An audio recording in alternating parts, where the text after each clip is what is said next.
തളിപ്പറമ്പ് ദേശീയപാതയിൽ നിന്ന് മാന്തംകുണ്ട് വഴി പുളിപ്പറമ്പിൽ എത്തിച്ചേരുന്ന റോഡിലെ പാളയാട് പാലം പുതുക്കി പണിയുന്നു. എം.വി. ഗോവിന്ദൻ എം.എൽ.എയുടെ വികസന ഫണ്ടിൽ നിന്നും അനുവദിച്ച 40 ലക്ഷം രൂപ ഉപയോഗിച്ചാണ് പാലം വീതി കൂട്ടി പണിയുന്നത്.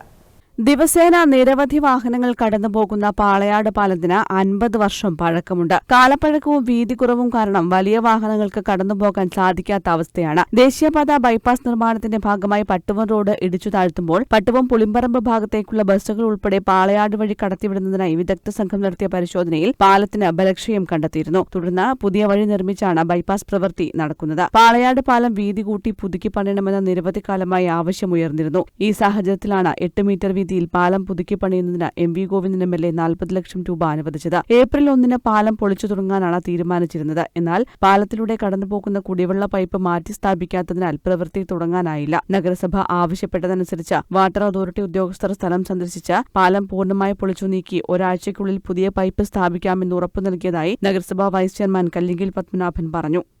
പാളയാട് പാലത്തിന്റെ പ്രവൃത്തി ആരംഭിക്കാൻ പോവുകയാണ്. അത് 1-ാം തീയതി ഇന്നലെ ഡേറ്റ് ഇട്ടിരുന്നത് ശരി. പക്ഷേ കോൺട്രാക്ടറും ആളുകൾ ഇന്നലെ വന്നപ്പോൾ ജപ്പാൻ കുടിവെള്ളത്തിൻ്റെ പൈപ്പ് പാളയാട് പാലത്തിന് മുകളിലൂടെ പോകുന്നതുകൊണ്ട് അത് മാറ്റി സ്ഥാപിക്കണം എന്നുള്ളതാണ് കോൺട്രാക്ടറുടെ ആവശ്യം.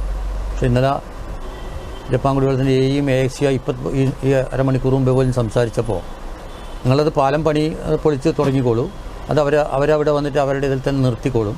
പിന്നീട് ഒരാഴ്ച കഴിയുമ്പം അവരത് പാലം പൂർണ്ണമായും പൊട്ടിച്ചതിന് ശേഷം അത് മാറ്റിത്തരാം. ജനങ്ങൾ അതിനോട് സഹകരിക്കണം എന്നുള്ളതാണ് ഞങ്ങൾക്ക് ഇപ്പോൾ പറയാനുള്ളത്. News bureau, Taliparamba.